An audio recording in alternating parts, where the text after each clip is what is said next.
Good morning, good afternoon, or good evening, depending upon where you are in the world, and welcome to today's webinar, Smart Linux Solutions for the Intelligent Edge, brought to you by Tech Online, Wind River, and broadcast by AspenCore. I'm Chris Keach, and I'll be your moderator today. We have just a few brief announcements before we begin. First, the slides will advance automatically throughout the event.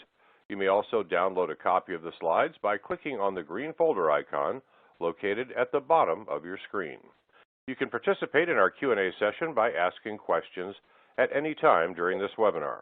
Just type your question into the Q&A text area located to the right of the presentation window and then click the Submit button. Please note that we'll try to get to as many of your questions as we can here at the end of our program.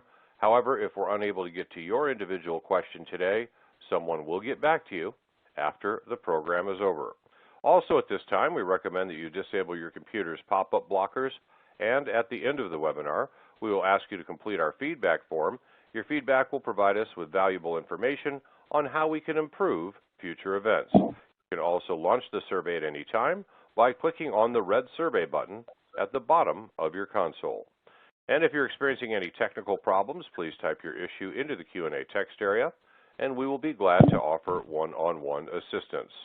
And now, on to the presentation, Smart Linux Solutions for the Intelligent Edge. Discussing today's topic is Jay Krumke, Senior Product Line Manager at Wind River.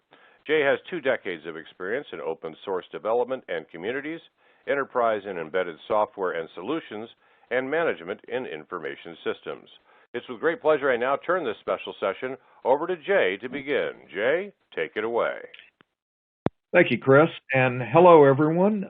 My name is, as Chris said, is Jay Krumke, and I'm here to talk to you a little bit about what we do at Wind River specifically for the Intelligent Edge. Now, just to set the context of why this is important to all of us, the world edge computing market is projected to reach $250 billion in just a few years, and right now it's around $140 billion, so that's a pretty good growth rate. So this is an area where we're seeing increased use of analytics, as well as very large numbers of embedded devices that are now actually communicating back to the cloud. And that's really what kind of changed us from being an embedded space to really looking at an intelligent space, an intelligent edge space, because the devices that we're deploying out there, even though they may have fairly modest hardware capabilities, are, talking back to the cloud and therefore have a lot more capabilities than they would have just a few years ago. Now, I mentioned that this has been an evolution. We started out embedded, and now we're intelligent. Now we're communicating. And so a lot of the things that were requirements for the edge type environment, so things like, having hardware choices and kind of limited platforms, those things all still exist. But what now we have is requirement really to focus a lot more on things like security, because we are communicating. We're not just sitting out on the edge doing something. We're actually communicating back and forth. So we need to think about, security and cyber hardening and all of those kind of topics. Meanwhile, when you deploy something out to the edge, whether it's whether it's something in a hospital setting or in an aircraft or a car or something like that, it's important to understand all of the components that go into that. And if in case there's a problem or if there's a CVE or some sort of security exposure, you really need to understand that. So things like the software bill of materials, which may be less commonly understood than a lot of people know, is becoming even more important. We'll talk more about this in a moment. This is one of the areas that we've really worked hard to provide the capabilities for our customers. And as you look at this kind of intelligent and edge environment, you really have to think, okay, how long am I going to deploy these things for? In many cases, you're going to deploy devices that may stay, online, stay being worked on for decades. So you have to understand, how do I manage that? How do I fix that? And of course, across all of this, you want these things to be purpose-built. You don't want to just take kind of a generic operating system, throw it on there and hope for the best. You're really looking to have a customized environment. And if one thing, you take away from this presentation is that the one area that the Wind River really excels in is providing customization and the capabilities for you to do extreme customization on what you deploy in an intelligent edge environment. Now, Linux has been driving the intelligent edge. There are a lot of reasons for that. And as someone who has worked both on proprietary and open source products over the years, one of the big advantages of an open source product like Linux is the amount of development that's being done by literally hundreds of thousands of people around the world.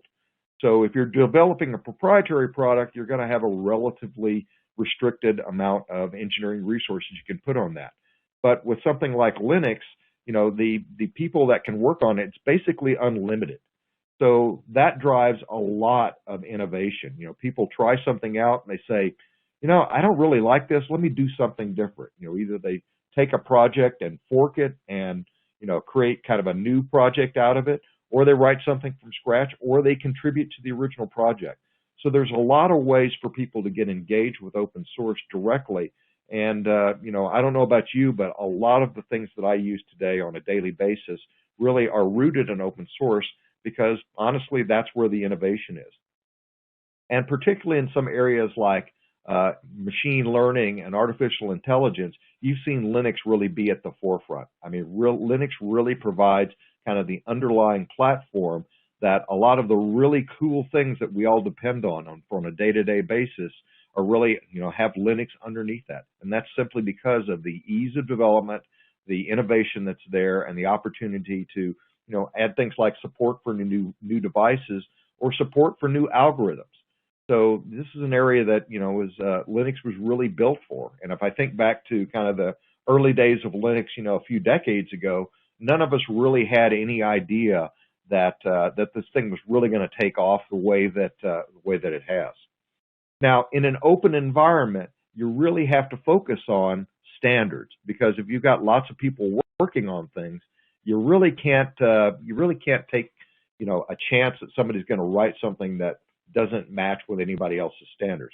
And so this kind of started out, I think, originally with things around networking standards, where it was absolutely important that you communicated and, you used the same protocols and the protocols were agreed on.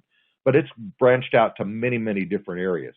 So you'll see standards around things like operating environments, or even specific industries like automotive or telecom networks, where there's really a need for interoperability and a need for commonality across a lot of different implementations. So standards is really kind of the root that we're going to be basing all of this open source on top of. And then along with that, obviously, if you've got this many things out there in the industry, you've got to have security around it. And we've seen a lot of things in the news recently about ransomware. What's interesting, if you look at a lot of those cases of ransomware, they're not really a technical flaw. It's a flaw of a human being. It's a flaw of somebody who clicked on a link they shouldn't have or something like that. But meanwhile, there are, of course, a lot of security exposures in any source code in the world for anything is going to have some bugs in it. And those bugs can be exploited. So it's important to understand, how do you get those things fixed? How do you research them? Understand, what the potential impact is, and to get the fixes and mitigations out there. These are all things that are very important to any environment, but particularly for an embedded environment, because if you think about those devices, they're not just sitting in a machine room somewhere. They're actually maybe hanging on my wall, controlling my temperature or things like that. So it's really important to have a very high level of security around this. Now, what's really interesting to me about the intelligent edge space is the variety of applications. So I've done my share of working on enterprise applications, from some of the large database vendors and ERP vendors. But those tend to be fairly monolithic, and to be honest, there's not a lot of diversity there. It tends, in that enterprise space, you have one company that kind of ends up winning most of it, and so you may have one or two competitors out there that are doing it. In the intelligent edge space, you've literally got hundreds of thousands of different applications and hundreds of thousands of different ideas for how to solve those workloads. And so being able to handle lots of different kinds of hardware, lots of different operating environments with different standards. So when I was talking about the intelligent edge and the reason why it's become such more prevalent, and the fact that it's communicating back, back to cloud platforms, this is really primarily being built on Linux. Linux has got about 61% or so of the edge environment. There's certainly areas where there are runtime operating systems, like VxWorks from Wind River, but Linux is taking an increased importance, and a lot of that's really being driven by the fact that there's so much innovation in a Linux environment. Because you really literally have tens of thousands of people that can contribute to Linux and open source, and so that just drives a lot of innovation. And we see that, around areas like AI and machine learning, where all of those different platforms like TensorFlow, et cetera, are really kind of based on top of Linux initially. Now, they might be ported to other platforms eventually, but they really grow and thrive in this Linux environment. And so that's why it's so important for our intelligent edge environment. Now, when you have an open source environment where there are lots of people contributing, you have to have standards so that people can interoperate, so the different solutions out there can interoperate. We saw this start out initially with things like networking, but it's grown to cover just about every gamut, everything from devices in aircraft or devices in the ground. They're all using different standards to ensure that they're interoperable. And of course, all of this really requires the highest levels of security. So when you have an intelligent edge device, if it becomes compromised, it's not just affecting somebody in a data center somewhere. It's actually potentially affecting the thermostat on your wall, right? The temperature in your house. So security becomes increasingly important as these devices have become more prevalent in our lives. And as the intelligent edge capabilities have grown, we've seen many, many applications of them. And so when you're looking at enterprise software, for example, you generally won't have too many choices out there. You'll end up with one or two choices because there's only room for one or two. In an edge environment, you will see multiple different solutions for the same problem. And so, if you even look at things like smart speakers, there are multiple different smart speakers out there that have different capabilities, and they're all fundamentally built on top of open source and a Linux core at the bottom. So it's very important that we have all of these capabilities, and Linux is providing those capabilities for us. Now let's talk a little more about deploying intelligent edge solutions. One of the big challenges you have when you deploy an edge solution is that the life cycle of it may be very, very long. If you look at something like an automobile, for example, if you look at wireless communications, most of us are kind of hoping and waiting to get to 5G. Meanwhile, there are a lot of cars out on the road that are still using 2G communications. Well, why is that? Cars don't go away. People don't replace their cars because there's a new networking standard. They're going to keep driving the same car. And in fact, cars have been getting even longer lived.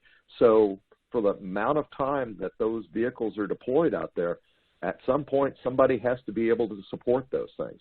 So long-term support is really key to managing this intelligent edge environment and, responding to bugs and things like that. Those are all a really important part of this. The other thing is that an edge environment may not have all of the capabilities of the hardware that you would have in an enterprise server environment. So you may have very limited amount of memory, very limited amount of RAM space. All of those things are going to drive requirements for your underlying operating system. So you need to be able to customize the operating system so that it fits in well with the limitations of the hardware that you're deploying on. And that's going to change. You may have a range of different devices that you deploy to, and you're going to have to customize for each one of those things. And this is an area that Wind River is well known for, is providing this customizability. Now, as things evolve, new standards are developed, new approaches are developed, and people want to be able to take advantage of those. So you have to keep up with what's going on in the general industry. And as new standards or new enablement comes in, say, the Linux kernel or in other areas, you need to be able to respond to that and take advantage of it. So if you're, if you're not looking at the industry and keeping up with it, you're going to fall behind. And so that's a necessary part of keeping up with the intelligent edge business as well. One other thing that a lot of people don't think about is compliance, software bill of materials, for example. When I am running a medical device, a device that's monitoring maybe a glucose drip or something like that, they're going to want to know everything that went into that, every single piece of code that went into it, where it came from, what are the licenses associated with it, are there any CVEs or any bugs, that could compromise that device? I need to know whether or not that's fixed. And also, if I'm exporting this to different countries, I need to understand the export implications of the code that's in there. And so that's something that Wind River has also long provided to our customers is these things, these software bill of materials that really provides you with the level of knowledge about every single component that went into that software. And then finally, staying ahead of security exposures. So if you look at the number, we'll talk about this in a moment, but the number of CVEs, the number of security breaches that are found or security vulnerabilities that are found are increasing at a really rapid rate. And somebody has to look at every single one of those things and say, hey, does this affect my devices that I've deployed out there? Do I need to come up with some sort of mitigation or a fix for this?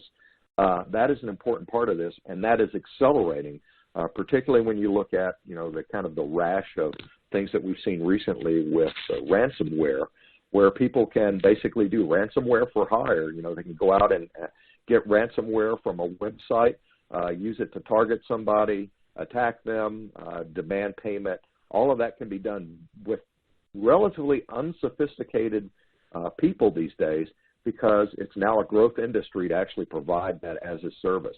And so you have to keep on top of those vulnerabilities. Now, a lot of people, when they're looking to create an intelligent edge device, are kind of hit with this fundamental question is, do I buy something or do I build something? And a lot of times people say, well, gee, this Linux thing is it's free, it's out there. The entry cost is basically just having a network connection and someplace to run some stuff. So why don't I just build my own? And you got to ask yourself the question, though, if I'm going to be developing, an operating system and managing and doing all the things around that, is that the best use of my engineering resources?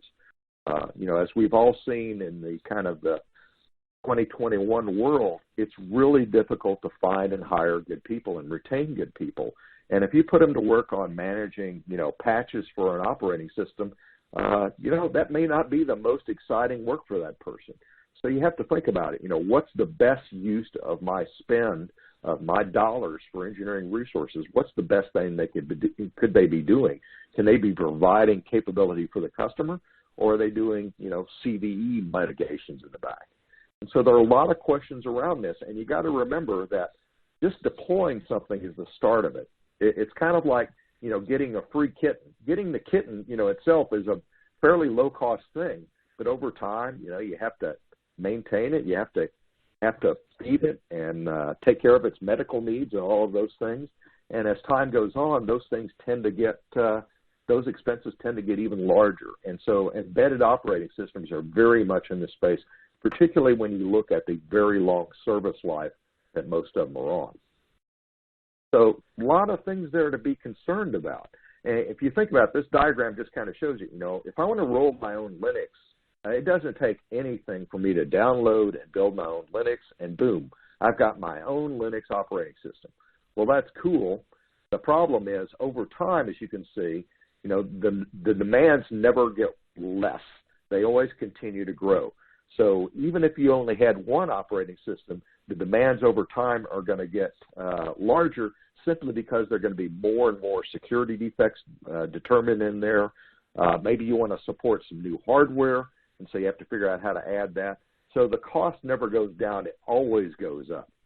And so that's why we position Wind River Linux as a way for you to start out with us and then stay kind of level with us. So instead of having to worry about fixing all those CVEs, adapting for new hardware, all of those things. We take that off of your workload. We let your engineers work on delivering solutions rather than on kind of maintaining the boring part of the operating system. And so that's really what we're here for, is really to provide that capability.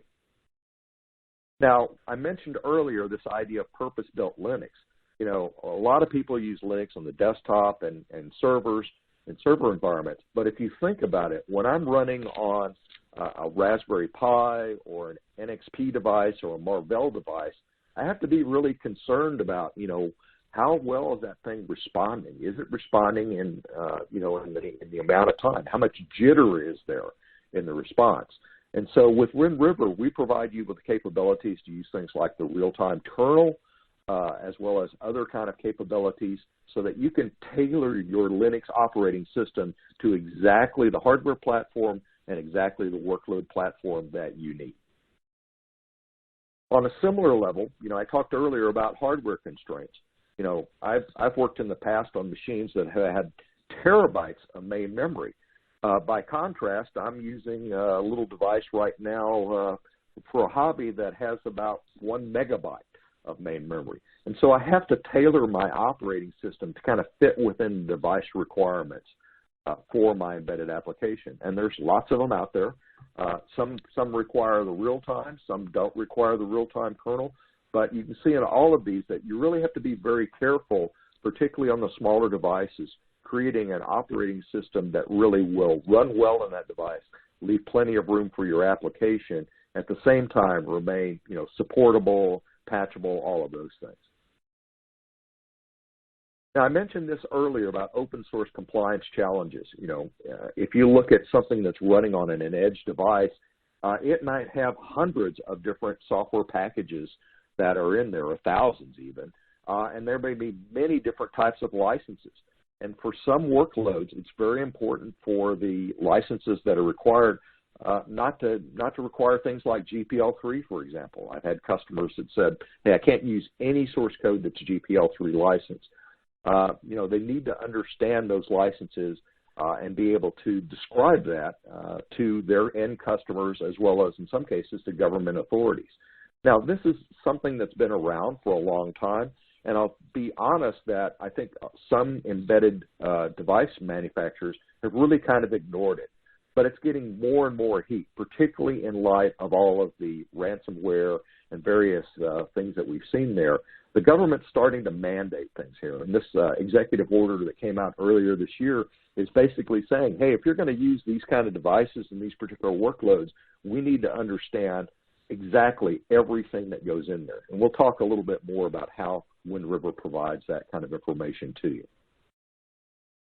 Now, security, as I've mentioned a couple of times now, is always very, very important to any environment. But in the embedded space, it's become even more important because there's, something that's deployed. It may not have somebody watching over it all the time. It's something that's going to have to be managed in some fashion. And if you look at the number of CVEs that are coming out each year, and notice, you might think, is this a cumulative number? No, each one of these columns here, okay, is a yearly total, the number of CVEs, and some of the example malware is kind of listed below. But you'll see there, 18,000 in 2020, and so as an OS vendor, if you're doing roll your own Linux, somebody in your team has to go through those 18,000 CVEs and say, gee, does this affect me or does this not affect me? And if it affects me, how do I create patches there? And so that's why you see that, the mitigation that Wind River does there, or responses to these things, is sometimes a fraction of the total number, simply because one of the things that we've done with Wind River Linux has been very careful about what goes into our Linux.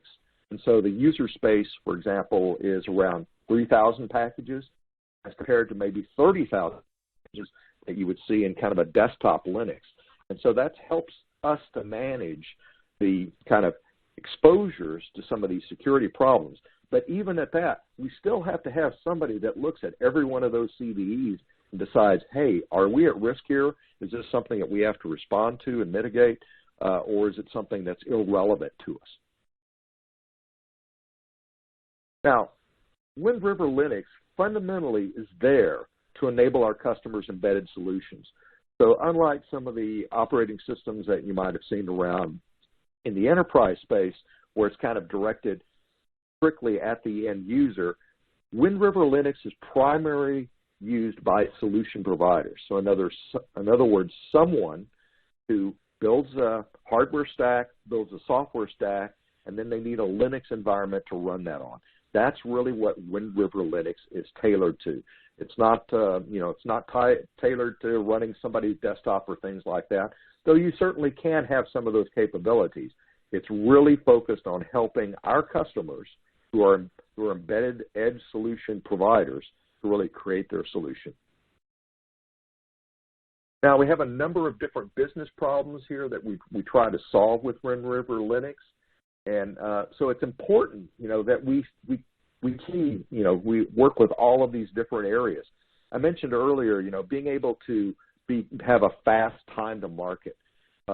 One of the things that really often makes the build versus buy decision is how fast I can get to market. If I can take a product from Wind River and get my solution up and delivered and out in there competing before somebody else, that provides a big opportunity for me to kind of take market share or be the first guy to a market. And so that's important, and we have a lot of things around that. I mentioned continuous delivery, and I'll talk a little bit about that later, but we actually use agile development environments as part of our Linux development environment. Now, obviously, we do ship Linuxes that are Linux environment that is available for long-term support and maintenance, but underneath the core of it, we are doing thousands of builds every day as we continually develop our Wind River Linux, and then we provide that to you. Reliability, obviously that's very important, so we do a lot of work around that. Cloud native and containers. This is something that we've had for some time now, had containerized environments, and we actually provide development tools like Wind River Studio that really provides a complete, total environment for you to develop, deploy, operate, and manage your environment. So we have a lot of capabilities around cloud native. And we're starting to see more of our customers use these technologies because, to be honest, creating a monolithic operating system with an application is somewhat harder to manage than an environment that is built on containers and runs on top of more of a minimal operating system. So we're certainly seeing that, and that's growing throughout the overall industry. Now, I also mentioned managing compliance and managing risk. Understanding what's in my packages, understanding who's going to support me if I have a problem. How do I ensure that this thing has been tested? And we actually do thousands and thousands of automated testing. That's the only way you can really do a continuous integration environment for our stuff. And of course, security underlies all of this. So automatically watching for CVEs and those kinds of things, even exposures that may not have been disclosed yet. We're out there. We're part of the overall group in the industry that gets early access to looking at vulnerabilities so that we can fix them before they're revealed. Now, I mentioned earlier that Linux is being used in the embedded space and the edge space for lots of different industries. And there are a lot of different standards across those industries. This lists some of them, things like FACE, for example, the Future Airborne thing is really just ensuring that standards are open so things can interoperate. And once again, this is really building on the Linux promise of being able to have the capability to switch vendors if a vendor doesn't do what you want. In the old days, if you were on a proprietary operating system and something changed, you decided you're not really getting the value you want, well, you're stuck. But with Linux, you have these capabilities to move to someone else. And so standards like FACE and some of these other standards really are there to support that.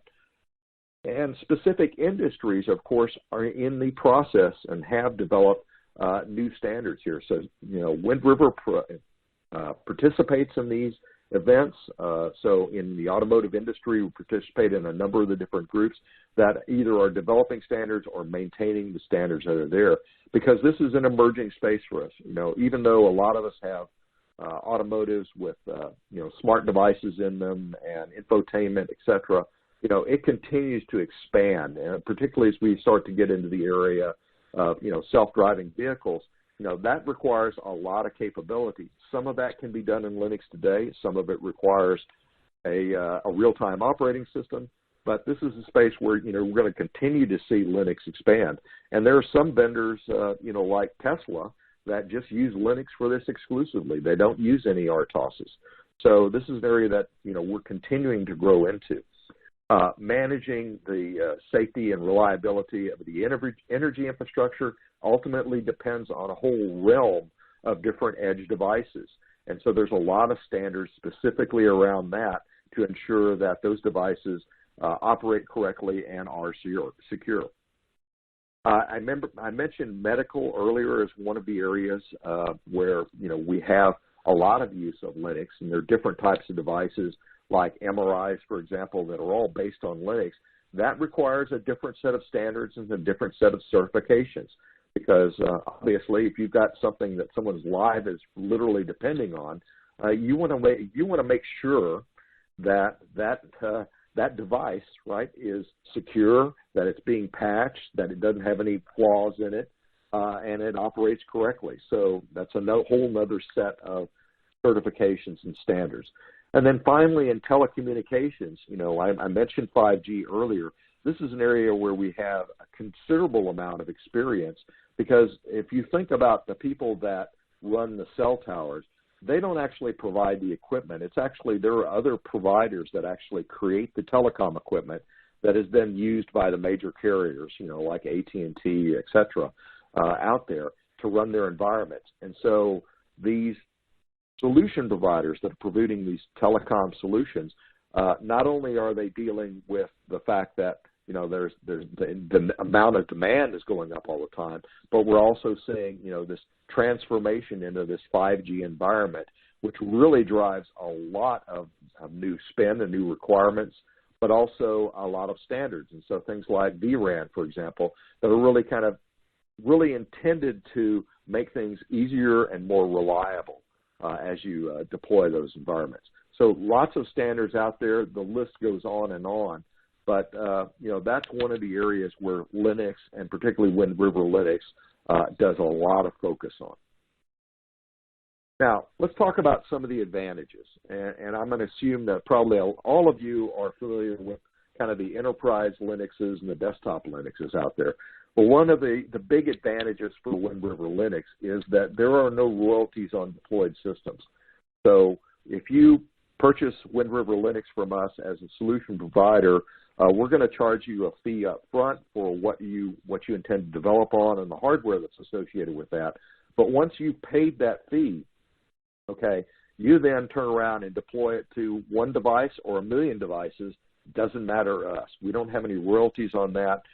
We don't worry about that at all. So that's one of the big differences between what Wind River does and some of the enterprise distros that are out there.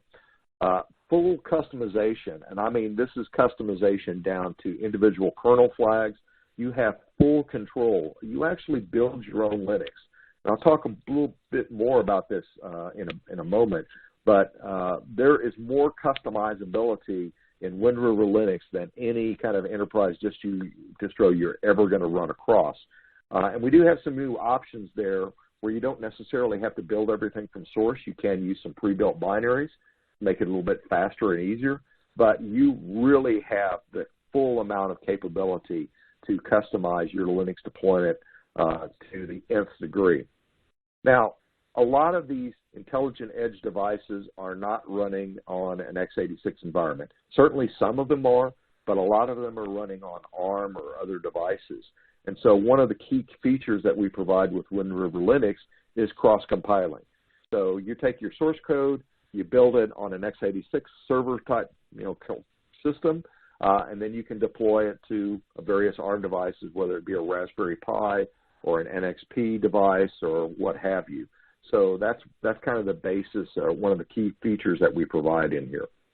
Now, when you purchase a subscription from Wind River Linux as a solution provider, we're constantly managing, watching all of those CVEs that are out there. So we're evaluating, is that CVE relevant to us?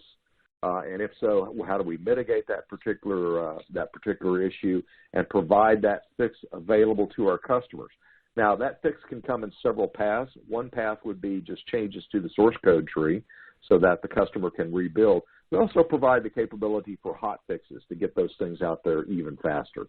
So that is a big part of the value that we provide for our subscription. You know, and fundamentally, Linux is free, open source is free, but managing it, monitoring, those kinds of things, that's where we provide our service. Faster time to market, as I mentioned earlier, you know, when you start to look at, I want to deploy a solution out there. I want to deploy a telco radio tower workload. You know, if I have to go build my own Linux environment, create it from scratch, decide every bit about it, and then continue to support it as bug fixes and things come out, that's a lot of effort that, you know, takes up time. And so by having that available from Wind River, it makes it a lot easier for me to do so. Now, I mentioned there's lots of different modes of doing development in an intelligent edge environment. Certainly, we have a lot of capabilities. We use cloud native ourselves as part of our development for Wind River. But you do have capabilities if you want to use Wind River Studio to completely manage your development and deployment and operate environment. You can do that. We provide those capabilities. Robust hardware support. We'll talk more about this in a moment, but one of the real kind of interesting things about kind of information technology in general, and I'll show my age there a bit, is that it used to be you didn't have too many choices in a hardware environment. You know, you had Intel and AMD and maybe IBM and, you know, Sun, and that was pretty much it. And that's really changed over the years with the introduction of ARM technology in particular, where you see lots and lots of different vendors providing their own hardware. Well, that requires somebody to program that, right? You know, put in the device drivers and that kind of work. We deliver those through something we call BSPs, Board Support Program, and I'll talk more about what we do in that area. But that's one of the kind of interesting challenges here is dealing with ever more robust hardware. And so devices that we've seen, you know, let's say the device that came out in 2017, you know, by 2021, there's probably a successor capability, a new system out there, new hardware that actually does twice as much with, you know, half the power or something like that. And so keeping up with the hardware as it's being developed is one area that Wind River does put a lot of effort into, both with our partner team, working with partners in advance, but also our engineering team to actually provide that robust hardware support in there. We have a lot of different capabilities for, you know, supporting your delivery and support. So we have a lot of different options. I'll talk a bit more about this later. And I think one of the things I'll just kind of throw in here is what's different. One of the things that's different about Wind River compared to just about any other operating system distribution is that we actually have a very robust professional services team. So if you're looking at something in Wind River and you say, gee, you know, this is almost it, but, you know, I need this hardware support, and you guys haven't done it yet, our professional services team can actually go out there, enable that hardware, and support it for you. So that's something that just doesn't happen in kind of the enterprise distribution. I mentioned quality, compliance, and certification. We'll talk a lot more about this in a few moments. But, you know, particularly around the area of compliance, this is an area where we think we're the market leader in providing that information to you, and it's an area where we're continuing to invest in. Then we talk about product lifecycle. You know, as I mentioned before, you're deploying an intelligent edge device. It's going to be around for a long, long time. And so you need to have our world-class service and support to help you manage those devices over many years. So very briefly here, looking at, you know, faster time to market, you know, we provide all these capabilities, a streamlined development. We do have different levels of service level agreements as far as their support. So, you know, depending on what you want to pay for and deliver, we do a lot of work around device optimization and providing you with, of course, you know, a pre-tested Linux operating system. Now, lots of options around the area of security. And so I mentioned the CE monitoring out there. That's something that we provide. But we also do a lot of other things out here. We have hardening options that are built into the operating system itself. Lots of the kind of best security-related packages available in Linux. And, you know, if you need more than that, we have capabilities through our Star Labs Titanium Security Suite. So we've got a lot of stuff here around security. It is a big investment area and will continue to be so, particularly as we've seen all the stuff that's in the news. Now, I mentioned before that we do have support for a lot of different hardware platforms. And while we have a very broad range of Intel platforms that we support, you also see a number of different ARM platforms here. So whether it be from Texas Instruments or Xilinx or AMD, Marvell, you know, things like the Raspberry Pi, etc. We provide a lot of different board support packages out there. And sometimes we can't deliver those all at once, so we're able to stage those in. So in other words, when we come out with a new release, like we did with LTS-21, we had about 10 or 11 boards that we supported initially. We've been continuing to add to them on a regular basis. Once again, mentioning our services and support, so we have the traditional kind of customer support environment, either 8x5 or 24x7, but you can even have something called premium support, where there's somebody who's dedicated to watching your particular account, understanding what CVEs might be relevant to you, really kind of being your partner that very much understands what you provide there. And a lot of that is done out of a professional services team, which I said has capabilities that you would not believe compared to some of the other professional services you might have dealt for. So it's everything from, you know, accelerating availability of hardware support to even providing support for long deployment cycles. We have customers that are using, you know, operating systems that are quite a few years old, you know, decades old, and we're able to do that through our professional services team. So pretty much if you need it, we can probably provide it. Now, we obviously, as part of the Linux community, we participate in a lot of the different standards out there and a lot of different groups that are out there. We are certainly known for what we do in the community. I'll talk a bit more about what we do specifically around the Yocto project, which is kind of at the core of our source-based offering. But understand, you know, we put a lot of work into this, and we are, you know, we're walking the walk here, you know, particularly in our continuous integration and tests, where we're doing thousands of builds daily and running thousands of test cases daily, all automated, that eventually becomes part of our product. Now, let's talk about what's different about us. We are not an embedded Linux distro. What we do is help you to create your own Linux. So when you have your intelligent edge device, we're going to help you provide that. So we provide the tools. You know, you can either use the source code-based product, our traditional product, or pre-built binary images, which is something new. You have the ultimate customizability. So if you want to use the Preempt RT kernel, you can certainly do that, or you can use the standard kernel. You can decide which parameters are in there. You know, this is not a case where you're getting one kind of generic Linux and then you have to decide what packages can I cut off of it. You have full control over this. So this is really the idea, is to provide you with a customized Linux image really for your specific embedded solution.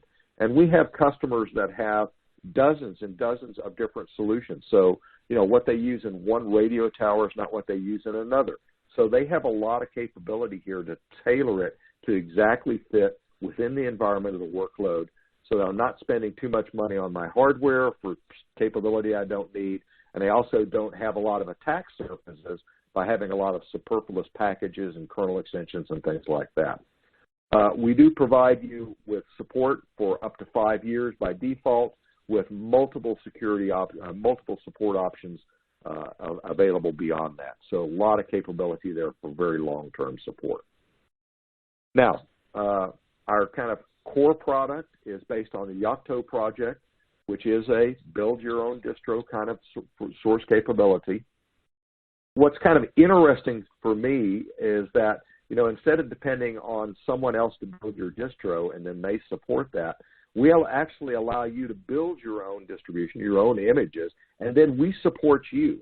So that's very different than what you would get off of a traditional Linux distribution, is that we're actually supporting stuff that you build. So that's quite a bit different than what we normally talk about in a Linux distribution. And of course, we do have a lot of contributions. In the Yocto project, we're generally one of the top 1 or 2 contributors out there. Varies a little bit. If Intel's got a big project going on, they may have more contributions over time. But we're part of, we're a platinum member of the Yocto project and have board officers and various folks that are working full time on working with that community. Now, just to give you a real quick view of the life cycle, if you look at the Yocto project up at the top there, basically that feeds into our continuous integration, continuous deployment, delivery branches, and then periodically we'll snap a branch and say, okay, this is going to become the next long-term release support. And we just delivered Wind River Linux 21 LTS back in June of this year. Now, we do make that source code available through GitHub, but most of our customers, of course, we're going to consume it from us. We have our own deployment devices. And you'll notice that there are these things called RCPLs. Those are just rolling cumulative patch levels.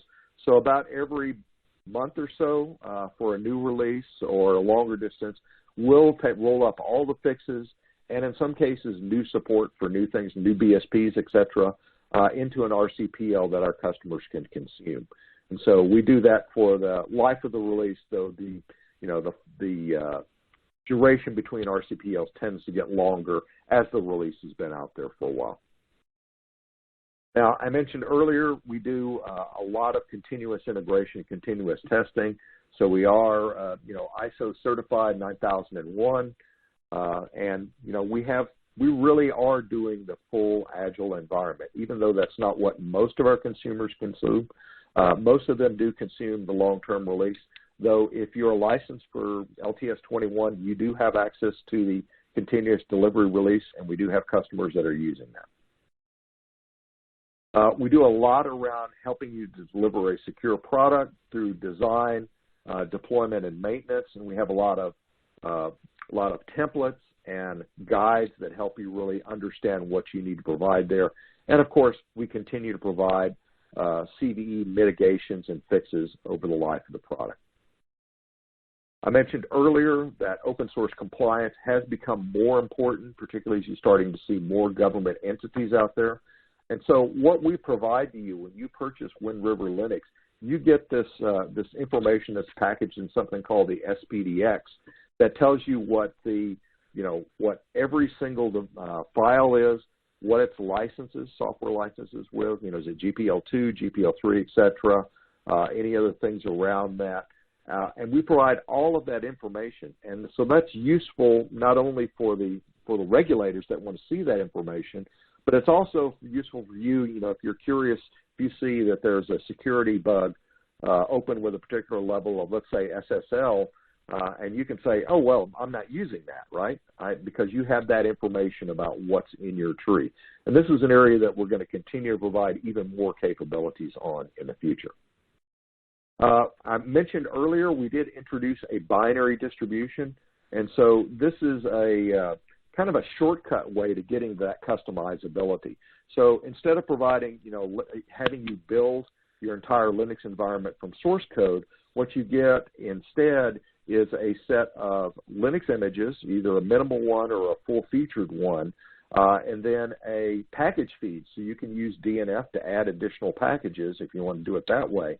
But we introduced this new tool called the Linux Assembly tool that allows the engineer, the developer, to kind of figure out exactly what they want to add to their image. And they do that all with dealing with the binary objects that we provide. So it's a much quicker way to get to a customized image. You certainly don't have the degree of flexibility you do from building from a source code, but it's a lot faster. It's like an hour or two to develop an image as opposed to maybe a day. And we do provide container-based images out there on Docker Hub. Like I said before, what's really cool about this is that it really gives you a way to build a very customized image doesn't have a lot, anything extra in the kernel you don't need for a specific device. And once again, we provide this with project-based pricing. So, you license this from us, you build what you need, and then you deploy it wherever you want to, and we support you. So overall, if you're looking kind of at the Wind River Linux Advantage, customizability is really the number one thing you should think about. We provide you with the ability to customize every aspect of your Linux environment. Everything, as I mentioned earlier, everything from kernel type and kernel flags all the way down to the user space packages that you include. We provide you with all of that capability. And once you've built that, we actually support it for you. So we deliver fixes for that, both for managing CVEs and just normal bug fixes. And, we have two choices now. You can do this as a Yocto project-based source environment or as a customizable pre-built binary images distribution. So we've got a lot of ways for you to try that out and work on it. So I've taken up a fair bit of time, and I apologize for the technical difficulties earlier. I think at this point, I'd like to thank you all for putting up with my technical issues. And let's go back to the audience now. And Chris, time for Q&A. All right, thank you, Jay. As a reminder, please fill out the feedback form that will open up at the end of the show. Thank you in advance for filling out the feedback form. Your participation in this survey allows us to better serve you on webinars in the future. We're going to now move on to the question and answer portion of our event. As a reminder, if you'd like to participate in our Q&A session, simply type your question into the text box located to the right of the presentation window, or you can click on the Q&A icon at the bottom of your screen, type your question in, and then click the Submit button. Please note that we'll try to get to as many of your questions here in the time that we have left as is possible, but if we do not get to your question today, someone will get back to you after the program is over. So we've got several questions coming in for you here, and for our audience's purposes, we're going to go a few minutes over here just so we can make sure we get as many of your questions as possible in. And our first question here, what is the main difference between VxWorks that runs on Mars vehicles and Wind River Linux? And that's a good question. So VxWorks is a real-time operating system. It is a proprietary product that is provided by Wind River. So we actually do all of that engineering is all done in-house. It's not using any open source code. So we provide full control over that. And yes, thank you for pointing out that that's actually they're running on the Mars vehicles. So Wind River is interplanetary, I guess, at this point. It is a full runtime operating system that is proprietary and engineered exclusively by Wind River. Whereas in the case of Wind River Linux, we are obviously working with the open source community and using the technologies and contributing technologies to the open source community. So it is a completely open, and anybody can look at the Wind River Linux source. It is freely available out there, the base image. So that is certainly part of what we provide, but we also provide a lot of tooling around it. So even though we're based on Yocto, we have capabilities that exceed Yocto in some areas. So once again, we do work with that community to deliver those, to enhance the upstream community constantly.